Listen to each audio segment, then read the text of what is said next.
everybody, good morning. I'm JD Hoofner, and welcome to the Bold Today show. We made it. We missed last week, but we're here today. So all of you, welcome. I want to make sure we fire off our disclaimer before we get too far into this, that if you've got your invention and you want to talk about something confidential, this unfortunately is not the right platform to do that in. So please hold tight, keep your mouth sealed, and share it with us confidentially through a consultation, legal consult. I do want to give you guys some quick information about how to get hold of us. Obviously, our website at boldip.com. And you can also get a free copy of my book, Bold Ideas, The Inventor's Guide to Patents. I'm giving a PDF copy away for free. Still, if you go visit our website and go to the Contact Us page, you can grab that for yourself. So I'm going to upload this to the chat box and make sure you guys have got that. So a quick little disclaimer put there, and then you'll see below, grab a copy of that book. I'll put a link separate there because I think looks like it may have joined in all together. So there it is. All right, so that's how you get a copy of the book. And then here is my email address for specific legal questions that are confidential. This is a great forum for us to come together and talk about the patent process, ask any questions about what you see up here: office actions, patent litigation, PTAB representation, what's a patentability opinion, infringement, USPTO petitions and appeals, and of course, designing utility patent applications about your invention. So that's what we're talking about here today. I teed up the conversation. The title here was Beards and Patents. You may be seeing a little bit of scruff here around my chin. I am trying to grow a beard. It's awkward. It's itchy. Any guys out there also growing beards, I'd love to get some camaraderie, some pointers, tips on how to grow an effective beard. But I thought it would be fun too to kind of see what is out there in utility patents, maybe even some design patents in the world of beards. Okay, beards and facial hair, sort of a random subject. I like to kind of look on the fringe of patenting sometimes to sort of prove the point that a lot of things are patent eligible, even those wacky ideas that we hear about. So I also want to showcase Google Patents, Google Advanced Patent Search, and show you how to use that tool. So again, for those of you just now joining, I'm going to prioritize your questions. Today's topic is about beards and patents. So again, I'm starting my beard. Maybe you're starting your beard out there, or you've done that in the past. Let's go explore Google Patents and learn about that tool and what potential patents are out there with respect to beards and facial hair. So I'm going to share my screen. Screen number 1 right here. Okay, cool. Let's go to Google Patents. I've got a little shortcut. Not that hard to get to it. It's patents.google.com, and it's a search box. So let's just have some fun. Beards. Let's put beards in there, okay? Just one word. Excuse me, apologize. So you'll see on the left side, I know it's maybe kind of small for you, but you want to put some parameters around what you're searching for, not just put in beard. I like to put in a priority date that's relatively recent. Let's just say 2015, all right? So it has to be filed within the last 5 years, okay? And if you don't put anything in here, it'll go to the current day. I don't know any inventor's name or any assignees necessarily, but I do want to indicate the U.S. Patent Office, just so we know it's in English, and we kind of are all very familiar with it. Our firm here practices only in the U.S., so Bold will work with you if you're anywhere in the country. Just, we're a virtual law firm, and we can help any inventor of any age. Honestly, you don't have to be 18 years old. You can be quite young and get a patent granted in your name, which I love that part of the system. So Patent Office is U.S. The drop-down menu for status, select granted. All right, I want to look at those that have made it through, that have actually got a patent granted, not just those that are pending. So what stands out right away is beard trimmer. Let's take a look at beard trimmer and can help understand what we're looking at. I click on download PDF because it's a nice big image usually, and it's the front cover page. Let me zoom in a little bit. So it's a beard trimmer. Now, I know right away that this is a design patent, okay? Because it's got letter D right in front of the US patent number, USD. So it's just covering what something looks like. So they call it a beard trimmer.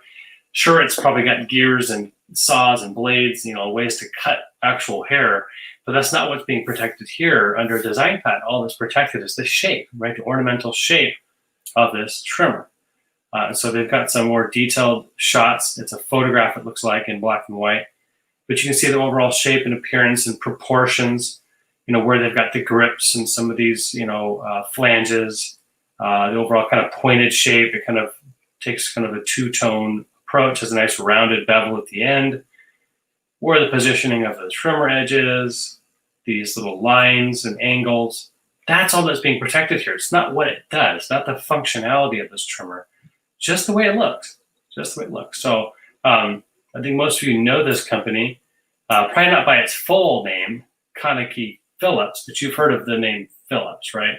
And what's interesting to note is that, it's a huge company, actually founded in the Netherlands. The inventors, both out of Amsterdam, and the assignee, I mean, the owner of the patent rights is Phillips, even though the inventors are individually named, which I think is great. The design patents have a life of 15 years here in the US, and it was filed under an international applications type, which is called the Hague Agreement. So they filed it in, obviously, the Netherlands back in 2016, the international filing date, and it was issued here in the United States a little over 2 years later. So it does take quite a bit of time to get through the patent office. So let's take a look at some other results. Do we have any live questions out there? Brian, all right. Good to see you too. Yeah, I'm doing well, man. Thank you. Can you remind me, is there a simple resource out there via your site or else where you would direct someone to look into trademarking a business name? I began seeing this a lot during the pandemic with businesses trying to start up as people shift their focus and protect their names. It's all part of the protecting one's digital assets in general. Thoughts? Absolutely. Yeah, so trademark protection is huge. It really goes hand in hand with developing a product. I mean, hey, like a beard trimmer, okay? I bet this has got a brand name attached to it. Absolutely. So our firm, and many other firms handle trademark applications as well. We do specialize, of course, in patent work, but it just has gone, it's so naturally work with our inventors to help them also with their brand protection. So we do a very similar streamlined approach where we do a search to make sure your brand and your mark, whether it's a word mark or a design mark, is available, and then we'll help you register and file that. Pretty straightforward process. So please go reach out to us if you have any questions on that. Be happy to help you with that too. Thanks for your question, Brian. So this is the beard trimmer. I want to show you at least one utility app with the word beard. And Brian, I think you've done some facial hair in the past, so you probably got some experience with that. I'm kind of looking for some tips too. I don't know if you can tell, I'm just starting my little grizzle. This is day 4, so I'm working on it. Personal monitoring system, cannabis oil extracts. I'm not seeing anything particular with beard in the title. What I'm going to do is go down here to type. See, I forgot to do this. I want to put not design patent, but utility patent as the type. And again, these are applications that have been filed in the last 5 years. So beard is coming up kind of in the subtext. I'm not seeing something right away. So this is a little surprising. I thought I'd see some more beard, inventions. Let me just type in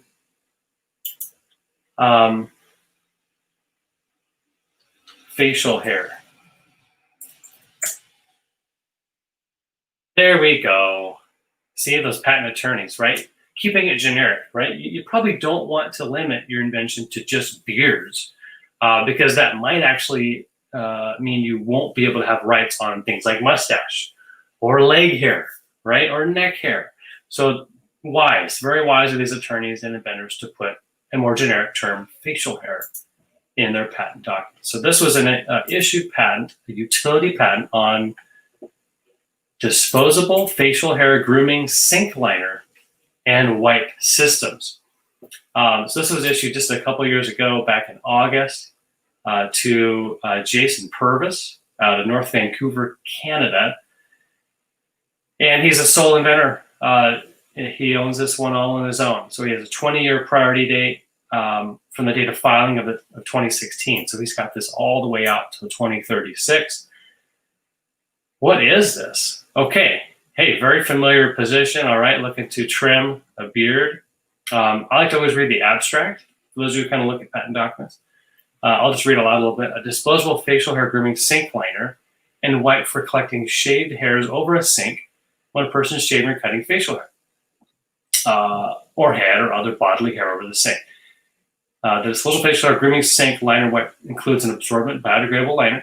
Nice. Having a liquid composition saturating a body of the absorbent biodegradable liner. Also included is a liner package useful for retaining absorbent biodegradable liner. And it may be ripped open by user open. So, hey, this is great. So you're traveling, or you just frankly don't want to get the entire sink full of your beard trimmings. It's a biodegradable liner. It's a system, including this bag, liner, and perhaps more generic trimming to easily clean this up and make it sort of eco-friendly. So they're showing how the wipe is folded up in the packaging. Images show the tray, this process, right? And see the process of very simple. How do you do this? You open it, you unfold it, you place it down, you collect the trimmings, and you dispose of it. Here's how you describe each of those figures. And what they actually own here is at the very bottom. Claim 1 has a lot of different aspects. It's A through J. So it's a fairly specific patent. I figured it had to be because it has to get around, has to prove itself to be different from every single facial hair device. So they have rights over this. Claim 1, right, covers this entire paragraph. You can see my cursor. They have to be able to show, if they're going to try to take someone down for infringing their patent, they have to show that infringer is doing all of these steps, A through J. That they have a disposable facial hair grooming sink liner and wipe comprising an absorbent biodegradable liner, a liquid composition, a liner package. The liner has to have a combination of functional combination. They have to have a liquid combination that absorbs it, blah, blah, blah, all the way through these things. And even that disposable groom sink liner and wipe has to be configured to collect hairs. So all these different things have to be present in a product for them to be able to get an infringement. So it is fairly specific, but I think it's a good example of, gosh, I honestly think anybody could come up with this type of invention. And I want to kind of encourage you to think out of the box when you're doing your everyday stuff. For guys who do this almost every day, how can you make your life better? How could you possibly seek patent protection for those ideas today? So let me just stop sharing, look and see if we have any more updated questions. Hope I've inspired some people to think out of the box. I mean, I honestly don't have a problem, kind of hovering over the sink and just washing it down. But maybe there's an issue, right? Maybe you've got a unsanitary public restroom. I see that being applicable to, or maybe you've got persnickety significant other that just is tired of seeing the hairs. So a lot of different, relatively simple, everyday houseware, consumer level problems can be solved by these types of inventions. So that was a fun example to look at with you guys live. So I now want to take a look at our avvo.com questions. Some of those listeners have been submitting anonymous questions to me. I volunteer my time on Avvo. It is a platform for basically anyone from the public to ask questions of patent attorneys and trademark attorneys. So I've got one patent application question that I will share that came in from Henderson, Nevada, 4 days ago. So let's jump into that. My patent pending 12th month mark is up. Hi, my patent pending has hit the 12-month mark, so it will be abandoned. Unfortunately, I am not ready to move on to the non-provisional patent application. However, I am making additions to the original design. So can I start a new provisional since there are changes to the product? Thanks in advance. Okay, so really cool question. There are some nuances here. And I would have some questions for this person. So you're right. At that 12-month mark, if you filed a provisional patent application in the US, the original application will go abandoned. Or you will not be able to claim the priority date back to that first filing of the provisional. Meaning if another inventor, right, independently from you, has invented and filed their invention in that time, right, in that 12-month period after your first one, they will actually win, right? If you lose that abandonment, if you abandon that date, they will win in a priority battle, right? They will actually get those rights if they're able to move forward. But if you think there's a chance that there's no one else that could have possibly invented this and you're willing to take the risk, you could simply just refile. The huge catch is that you must not have publicly disclosed, right, or sold your invention more than a year ago. So that's still a statutory bar to patenting. You must not have published or sold your invention for more than a year prior to making filing. So if you've kept it under wraps, and certainly if you've made improvements to it, I think it would be worth considering filing again, right, when you're ready to do either a provisional or non-provisional. You just wouldn't, like I said, be able to make reference back that it's been over the 12-month mark. So happy to answer any specific questions there, but I think that's curious to kind of know that, hey, not all is lost, okay? You've sure that the original has gone abandoned, but if you've kept it under wraps and there hasn't been a sale or disclosure, you may still be able to file and maintain your inventorship. All right, thanks for your question there. We did have a couple of trademark questions come in through Avo. I want to see if we have any live questions. I don't think I have any right now. For those of you that are maybe new or are tuning in right now, if you would just give us a like, I'd much appreciate it. We're trying to get a nice group here going. I love to bounce ideas and get questions, right? There's nothing like good real life scenarios. People wondering about how we as attorneys do our job, what clients go through, how long is the process, how much does it cost. So share this with your community on Facebook. I want to try to get the word out. I'm here every Wednesday morning at 9 a.m. Pacific and noon on the East Coast to answer any questions you've got. So I'll give another minute or two to see if we have any final questions come in, and then we'll wrap up for the day. Hope to bring on a special guest next week. We've got a lot of clients that are getting patents issued, and it's been my fault just lining up the meetings. I've got to just get back with them and get them on this platform, which is pretty cool, by the way. We're publishing live through Facebook, YouTube Live, as well as Twitch, for any of those Twitchers out there. Thank you for your like, by the way. I saw another one come in. I appreciate that very much. All right, so if anyone missed that, here is my email. You're welcome to shoot me a note if you have something confidential. Also, just visit our website, boldip.com. All right, guys, we're going to wrap up. We'll see you guys next week. Have a great day, everybody. Go big, go bold.